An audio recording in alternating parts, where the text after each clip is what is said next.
Avery Bancroft.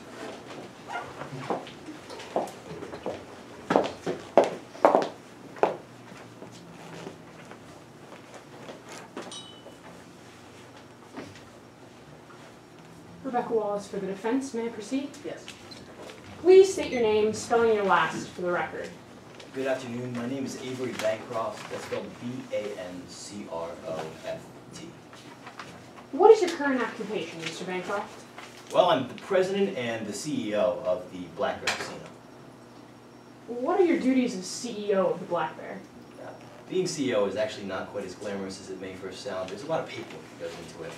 But the favorite part of my job is that I get to work with our staff and make sure that when our customers leave the Black Bear, they leave feeling satisfied. Mr. Bancroft, what is your involvement with today's case? Well, I'm here today because of the worst decision I've ever made, which was to bribe Chase Covington for a casino license. I'd like to take that one step at a time. First, who is Chase Covington? Chase Covington is the head of the Midlands Gambling Commission, which is the group of people whose job it is to decide who would get a casino license in 2015. Why were you interested in a new casino license? Well, my company, Bancroft Enterprises, was actually started by my father, and it was always very close to our heart, this business. He passed away a couple of years ago, but the dream didn't die with him, and we had always talked about the second casino. So when I heard that they were announcing this on October 1st, I leapt at the opportunity, and I set to work immediately working on this proposal. When you first heard that the new proposal was available on October 1st of 2014, was it your plan to bribe Chase Covington? No, absolutely not. That's not the way I do my business. I set to work immediately, meeting with experts, drawing out blueprints. I worked day in and day out for 6 months to make sure that this would be the strongest proposal that Ms. Covington had, or that Ms. Covington had on her table. I want it to be bulletproof. Well, if the idea of a bribe didn't come from you, when did it first come up? Mickey Keenan was the one that told me that I should bribe him. Who is Mickey Keenan? Well, I thought that Mickey Keenan was a staffer who worked for Chase Covington. It turned out, much to my surprise, that he was actually an undercover police officer. When did you first meet with Mr. Keenan? Our first meeting was on March 31st. It happened in my casino in room 312, between myself, Mr. Keenan, and Ms. Hyde.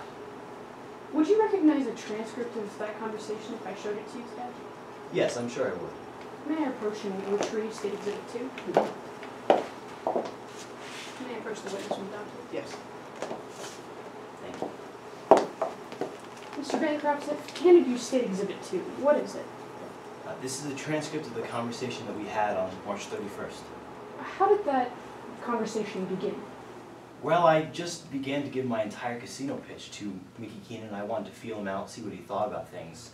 And I was getting towards the end of it when my assistant, Ms. Hyde, interrupted me and asked me what I would do to sweeten the pot. What was your response? Well, I really didn't know what to say. I suggested that maybe we could add a conference space to the proposal. You know, things weren't set in stone at that point. What did Mickey Keenan do when you suggested adding conference space? He told me, let's try this again. What are you willing to do to make this happen? How did you respond? Well, I started saying that, you know I had the best proposal. I'd worked on this for months. I already had one incredibly successful proposal, and I was sure that it was the best one that Ms. Covington would have. What did Mickey Keenan do? He told me, you know that's not what I meant. Here in the Midlands, it's not enough to have a good business plan. And then he told me I would need to make everyone happy. How did that meeting end? Well, he reminded me that I needed to make Chase Covington happy, and then he said that I needed to pitch more than ideas. After this meeting, what was the next step that you took in putting forward your proposal? To tell the truth, I really didn't like all the insinuations that Mickey Keenan had been making throughout that entire meeting. And I decided that I just wanted to meet directly with Chase Covington and avoid Mickey Keenan altogether. When were you able to meet with Ms. Covington? We met on April 13th in that same room of the Black Bear Casino. How did that meeting go?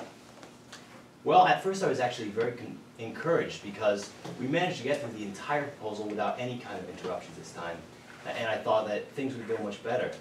But then I finished my proposal and Ms. Covington spoke up. What did Ms. Covington say? She said, that's all well and good, but I'm going to need 250,000 reasons to vote for your proposal. Objection here, sir. Your Honor, we're not offering this for the truth of the matter asserted. We're offering it for the effect on the listener and his subsequent action. Your Honor, you are using this for the truth of the matter asserted, saying that he did in fact have to give him $200,000. $200,000 for his casino vote. Overruled. After Ms. Covington said she'd need 250,000 reasons, what did you do? To tell you the truth, I really didn't know what to say. I wanted to believe that she was talking about something, anything else.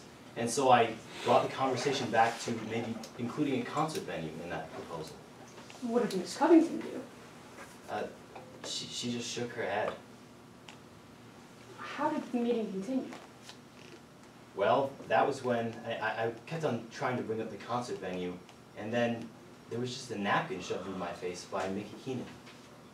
What did you do when Mickey Keenan shoved a napkin in your face? Well, I tried to not let it get under my skin. I just wanted to talk directly to Chase Covington, so I wiped my face with a napkin and I put it down on the table next to me. What did Officer Keenan do when you wiped your face with a napkin? Well, could only get a few words out, and then there was another napkin being shoved into my face, and Mickey Keenan handed me a pen and said, "It's all about the money." What did you do when Officer Keenan said it's all about the money? I mean, at that point, after everything that everyone had been telling me, Ms. Covington, Mickey Keenan, my assistant, Ms. Hyde, it just didn't seem like there was any other way to make this happen. So I took the napkin and I wrote, yes equals 150K. What did Ms. Covington do when you wrote yes equals 150K? She just looked at it and then she slid the napkin back across the table to me. What did you do when she slid the napkin back to you? Well, for a second, I was so relieved. I thought, maybe I had misunderstood her something and that she wanted to consider my proposal on its merits. But then Mickey Keenan made it very clear what I should do when he leaned over and said, I think she said 250,000 reasons. So I took the napkin and I crossed out the 150K and I wrote 250K instead. Was that the last interaction that you had with Ms. Covington? No, I actually made a phone call to her a couple days after that on April 15th. Why did you call Ms. Covington? Well, that meeting ended very abruptly and I wanted to see where things stood, and more exactly, I wanted to see if I could meet with Chase Covington alone, away from Mickey Keenan and all the insinuations he had been making, to see if I could just get her to consider my proposal on its merits alone. Were you able to meet with Ms. Covington? Yes, we had an informal meeting on April 16th in the Black Bear Casino. What did you discuss at the Black Bear Casino? Well, I kept on bringing the conversation back to why my proposal was the best. I did bring a briefcase with me that had money in it, but the main purpose of that meeting was to try to get her to convince her to change her mind and to consider my proposal just because it was the best one that she had on her table. How did that meeting end? After a few minutes, she made it quite clear that this was the only way she was going to go, and so she picked up my briefcase and walked out. Mr. Bancroft, have you ever done anything like this before?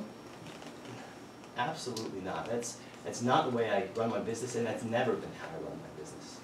I had worked on this thing for 6 months, day in and day out, to make sure that it was perfect. And then Mickey Keenan came into my life and told me that there was no other way to make this happen. And so I did it. I'm not proud of it, but I did it, and I'll admit to it. But it wasn't my idea. It was never